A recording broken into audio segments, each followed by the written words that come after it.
नमस्कार दोस्तों। देश में लगातार आप एक चर्चा सुनते आ रहे होंगे कि जो बड़ी मात्रा में भारत सरकार के द्वारा जो वैक्सीन अलग अलग देशों को दी जा रही हैं, जो एक्सपोर्ट की जा रही हैं, कुछ लोगों को कमर्शियल बेसिस पे दिया जा रहा है और कुछ लोगों को ह्यूमैनिटेरियन बेसिस पर यहां पर हम खुद से एड के तौर पर दे रहे हैं। लेकिन क्या वो जो वैक्सीन हैं पहले हमें अपने देश के लोगों पर ही नहीं लगवाना चाहिए? तो ये तो चर्चा चल ही रही है। लेकिन लोकसभा के अंदर बेसिकली यहां पर क्या हुआ है कि जो सवाल पूछे जाते हैं, यहां पर क्वेश्चंस पूछे जाते हैं अलग अलग एमपीज के द्वारा, उसको लेकर यहां पर जवाब दिया गया था डॉक्टर हर्षवर्धन जो हमारे हेल्थ मिनिस्टर हैं। और उस जवाब के अंदर देखिए उन्होंने ये कहा है कि नॉट एवरीवन इन इंडिया, ध्यान रखिएगा, not everyone in India will get a corona virus vaccine. यहां पर आप इसका आर्टिकल भी देख सकते हो। तो यहां पर रीजन क्या है? तो क्या इसका मतलब ये हुआ कि जितने भी लोग हैं हमारे देश के अंदर, क्या सभी को वैक्सीन नहीं दिया जाएगा? कुछ लोग ऐसे रहेंगे जो बच जाएंगे। तो इसका कारण क्या है? यहां पर जो हेल्थ मिनिस्टर है उन्होंने रीजन क्या दिया है, प्लस यहां पर जो अलग अलग एक्सपर्ट्स हैं और देश क्या कर रहे हैं, उन सबको ओवरऑल पर्सपेक्टिव से जानने की कोशिश करेंगे। चलिए आगे बढ़ते हैं। मैं हूं अंकित अग्रवाल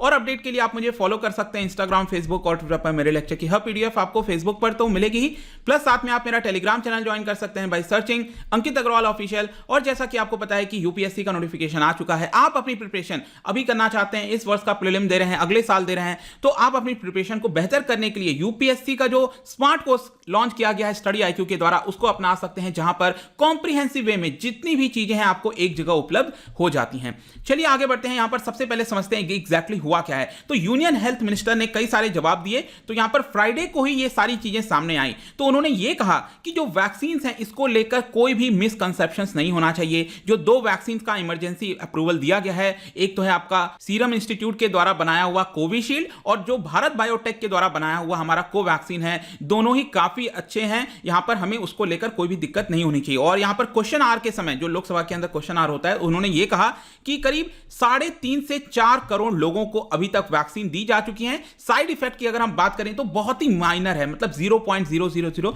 ये होता ही है। इनफैक्ट मैं अपने घर में भी अपने जो मां हैं उनको भी अगर ये दिखाया था और 1-2 दिन तक थोड़ा सा पेन रहा था, तो आपके साथ भी अगर फैमिली में किसी मेंबर्स को भी हल्का फुल्का होता है 1-2 दिन, देयर इज नो इशू, ये होता ही है। यूजुअली थोड़ा बहुत फीवर भी रहेगा और थोड़ा पेन भी हो सकता है, कई लोगों को नहीं भी होता है, लेकिन इसमें कोई दिक्कत नहीं है। तो थोड़े बहुत साइड इफेक्ट्स आपको इसको लेकर देखने को मिलेंगे। अब हम आते हैं कि यहां पर जो यूनिवर्सल इम्यूनाइजेशन है, आपको पता है कि देश के अंदर यूनिवर्सल इम्यूनाइजेशन का पूरा प्रोग्राम चल रहा है, जहां पर कई सारे वैक्सीन जो है वो फ्री में दिए जाते हैं। तो उनसे सवाल पूछा गया। अब आप देख सकते हो जो एनसीपी की लीडर हैं, एमपी हैं सुप्रिया सुले, उन्होंने सरकार से सवाल पूछा कि क्या सरकार यूनिवर्सल इम्यूनाइजेशन की तरफ बढ़ रही है? मतलब जो यूनिवर्सल का मतलब क्या हुआ, सभी लोगों को यह वैक्सीन दी जाएगी। अब देखिए यहां पर जो हर्षवर्धन दी है उनका यह कहना था कि every vaccine does not require universal immunisation, मतलब कि हर एक वैक्सीन यूनिवर्सल इम्यूनाइजेशन के अंदर आए ये जरूरी नहीं है। यहां पर आज के डेट में जो हमने डिसाइड किया है वैक्सीन देने के लिए,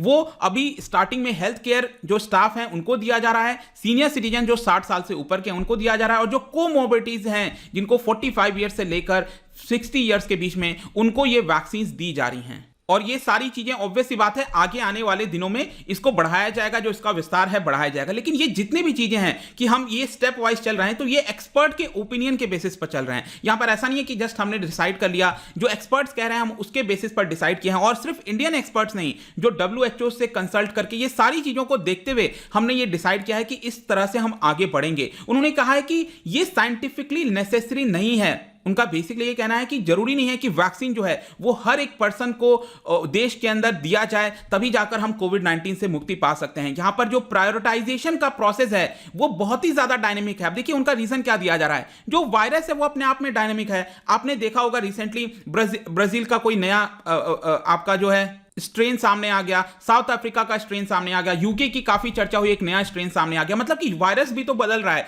सपोज आज के डेट में हम सभी को वैक्सीन लगा देते हैं, तो उसका अगर रूप बदल जाए तो क्या हम वापस से फिर सबको वैक्सीन लगवाएंगे? तो ये कुछ तर्क दिया जा रहा है कि जो वायरस है वो अपने आप में डायनेमिक है, और साइंटिफिक फैक्ट, स्क्रूटनी और विजन, इन सारे चीजों के बेसिस पर यह बताया जाता है कि सभी को वैक्सीन देने की आवश्यकता नहीं है। तो ऐसा बताया गया। इनफैक्ट उन्होंने यूनिवर्सल इम्यूनाइजेशन प्रोग्राम के बारे में भी चर्चा की। उन्होंने ये कहा कि हमारे देश के अंदर 12 ऐसे वैक्सीन हैं, जो 12 वैक्सीन से हम प्रिवेंट कर सकते हैं डिजीज को, जैसे कि डायप्थीरिया हो गया, पर्ट्यूसिस हो गया, टिटनेस, पोलियो, मीसल्स, रूबेला, इस तरह की बहुत सारी चीजें हैं, हेपेटाइटिस बी, मेनिंजाइटिस, इन सभी के लिए हम वैक्सीन देते हैं, जो कि 12 हैं इस समय। और ये जो डिसीजन है आप देख सकते हो हमारे देश के अंदर बॉडी है, इसको ध्यान रखिएगा, आपके एग्जाम से इंपॉर्टेंट हो सकता है, NEG वैक, इसका मतलब है national expert group on vaccine administration. तो ये जो भी ग्रुप है, ये जो डिसाइड करती है, उसके बेसिस पर हम चलते हैं। तो उन्होंने अभी के लिए डिसाइड किया है कि 60 ईयर से अबव के लिए, हेल्थ केयर वर्कर्स के लिए, और जो 45 से 60 ईयर्स के बीच में हैं जिनको कोमोर्बिडिटीज हैं, उनके लिए हम यहां पर जो वैक्सीन है वो पहले उपलब्ध करा रहे हैं। तो यहां पर आप सरकार का जो मत है वो एक बार के लिए समझ सकते हो कि सभी को वैक्सीन देना ऐसा लक्ष्य अभी के लिए तो नहीं बताया जा रहा है, आगे चलकर आई डोंट नो, बट ये बयान दिया गया है। बट आई होप कि आपको समझ में आ गया होगा। लेकिन नेक्स्ट यहां पर क्वेश्चन आता है कि अलग अलग जो एक्सपर्ट्स हैं उनका क्या कहना है। तो मैंने इसके बारे में थोड़ा सा रिसर्च करने की कोशिश की और मुझे यहां पर यह देखने को मिला कि पिछले साल ही दिसंबर के महीने में जो आईसीएमआर के चीफ हैं डॉक्टर बलराम भार्गव, जो कि काफी ज्यादा रिनाउंड है, उन्होंने भी ये भी चीज कुछ कहा कि अगर हम एक पर्टिकुलर हिस्से को, एक क्रिटिकल मास को वैक्सीन देने में सफल हो जाते हैं तो हमें यहां पर फर्दर वैक्सीनेट करने की आवश्यकता नहीं पड़ेगी। उनका भी ऐसा कुछ कहना था। इनफैक्ट यहां पर मुझे जो माइकल हैं Yeadon, he was the former vice president of Pfizer, उन्होंने भी कुछ ऐसा ही लेकर कहा। उन्होंने, आप देख सकते हो, उन्होंने ये कहा there is absolutely no need for vaccines to extinguish the pandemic. ये एक तरह का नॉनसेंस होगा अगर हम सोचें कि सभी को वैक्सीन दिलाने की जरूरत है। You do not vaccinate people who are not at risk. उनका ये कहना था कि जो पर्सन इस पर रिस्क पर नहीं है, अब रिस्क पर कौन नहीं है, जैसे कि 20s में, 30s में, 40s में जो पर्सन है जिनकी इम्यूनिटी पावर ठीक ठाक है, और जो इस तरह के, क्योंकि वायरस तो क्या है, ये थोड़ा सा अलग सा वायरस है। वैसे तो वायरस हमारे सराउंडिंग्स में बहुत सारे होते हैं, तो क्या हमें डेली कुछ होता है? नहीं होता है। तो यहां पर क्या है कि हमारे पास ऑलरेडी शक्ति है, उतनी अंदर इम्यूनिटी है कि हम उससे लड़ सकते हैं, तो आपको फिर दिलाने की आवश्यकता उतनी नहीं पड़ेगी, ऐसा यहां पर कई सारे एक्सपर्ट्स के द्वारा बताया गया। लेकिन दूसरी तरफ यहां पर और भी कई सारे देश हैं, जैसे कि इवन WHO हो गया, या फिर US, UK, जापान, कनाडा, ये सारे जो देश हैं, US, UK, जापान, कनाडा, उन्होंने तो ऑलरेडी जो पूरा पॉपुलेशन है उनको वैक्सीनेट करने का प्लान बना लिया। क्योंकि उनके जो ऑर्डर्स वगैरह अगर आप देखोगे तो जितना उनका पॉपुलेशन है उससे कहीं ज्यादा उन्होंने ऑलरेडी ऑर्डर्स प्लेस कर दिए हैं वैक्सीन के लिए। तो ऐसा दिखाया जा रहा है कि वो लोग तो ऑलरेडी यहां पर वैक्सीन की तरफ बढ़ रहे हैं। इवन जो WHO है, उनका जो एक फैसिलिटी है कोवैक्स बताया जा रहा है, जिसके अंदर अलग अलग देशों से, भारत से, कई देशों से वैक्सीन आएगा और उसको एक्सपोर्ट किया जाएगा। मतलब उन दोनों देशों को दिया जाएगा जो इसको नहीं बना सकते, शायद उनके पास पावर नहीं है। जैसे आपने सुना होगा भारत का वैक्सीन जो है पाकिस्तान भी गया था। तो यहां पर विश्व के 20% पॉपुलेशन को वैक्सीनेट करने का प्लान बनाया जा रहा है WHO के द्वारा। और कई सारे ऐसे एक्सपर्ट्स हैं तो उनका यह कहना है कि अगर हम यूनिवर्सल वैक्सीनेशन नहीं करेंगे तो हो सकता है कि कोविड-19 वापस से रीइमर्ज हो जाए। कुछ ऐसे भी एक्सपर्ट्स हैं जिनका यह कहना है। और अगर रीइमर्ज हो गया तो इकोनॉमिक ग्रोथ को झटका लग सकता है, जिसमें आपको पता ही है कि भारत को सबसे बड़ा झटका लगा था। फर्स्ट क्वार्टर में 24% नेगेटिव में हमारी ग्रोथ चली गई थी। अच्छा, इसमें एक और इंटरेस्टिंग चीज मैं आपको बताता हूं। आपके मन में एक और सवाल आना चाहिए कि विश्व में कितनी ऐसी डिजीज हैं जिसको हमने वैक्सीनेशन की मदद से हटा दिया है विश्व से मैं बात कर रहा हूं। तो आप समझ सकते हो एक फैक्ट से कि विश्व में सिर्फ एक ऐसा डिजीज था, दैट इज स्मॉल पॉक्स, जो कि कंप्लीटली इरेडिकेट हो चुका है, वैक्सीनेशन की मदद से हमने किया है। तो ऐसा आपको एग्जाम्पल बहुत कम देखने को मिलेगा। मतलब कि एक ही ऐसा डिजीज था जिसको हमने वैक्सीनेशन के प्रोसेस, और वो भी आप देखो 200 साल लग गए इसको खत्म करने में, 200 साल लग गए स्मॉल पॉक्स को खत्म करने में।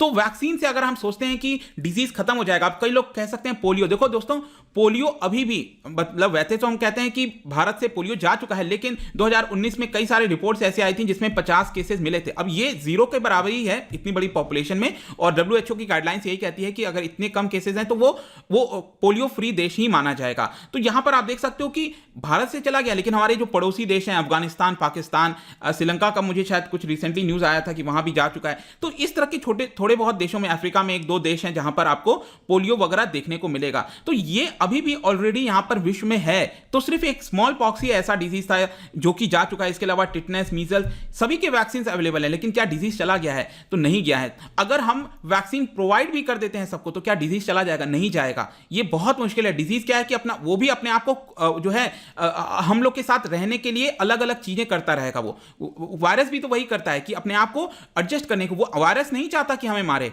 वायरस तो क्या चाहता है कि हमारे साथ एक तरह से सिम्बायोटिक जो रिलेशनशिप होता है उसके साथ रहे, एडजस्ट करके रहे। क्योंकि अगर वो मार देगा तो वो खुद भी तो मर जाएगा। अगर वो सपोज डेथ हो जाती है किसी पर्सन की, तो वायरस तब तक जिंदा है जब वो किसी लिविंग बीइंग के अंदर आ जाता है। लिविंग बीइंग के अंदर नहीं है तो वो ऑलरेडी डेड है, वायरस का कुछ वजूद नहीं है। तो वायरस भी अपने आप को चेंज करने की कोशिश करता रहता है, तो वो अवेलेबल रहेगा। और इसी सारी चीजों को देखते हुए अभी के लिए तो यहां पर बताया जा रहा है कि जो कोरोना वायरस की वैक्सीन है वो सभी को नहीं दी जाएगी। लेट्स सी कि क्या इसके ऊपर अपडेट आता है। है, बट आई होप कि जो ओवरऑल कॉन्टेक्स्ट है आपको यहाँ पर काफी चीजें जानने को मिली होगी। जाने से पहले हम डिजीज की बात कर रहे हैं, तो जो बैक्टीरियल डिजीज है, अब यहाँ पर मैंने कुछ सेट्स ऑफ डिजीज के बारे में लिखा है, आपको बताना है कौन सा सेट ऑफ डिजीज सिर्फ बैक्टीरियल डिजीज से रिलेट करता है, ये आपको बताना है। इसका जो राइट आंसर है आपको इंस्टाग्राम पर तो मिलेगा ही, अगर आप इंस्टा पे नहीं हो कोई बात नहीं, टेलीग्राम से आप इसका राइट आंसर ले सकते हैं। मैं कई सारे एमसीक्यूज यहाँ पर डालता रहता हूँ, स्टोरीज के फॉर्म में आप जाकर प्ले कर सकते हो। अगर आप मुझसे इकोनॉमी पढ़ना चाहते हैं, कोई भी कोर्स परचेज करना चाहते हैं, स्टडी IQ ऐप पर जा सकते हैं। आई होप की वीडियो आपको पसंद आया होगा। मिलता हूं आपसे next time, till then thank you very much, see you soon.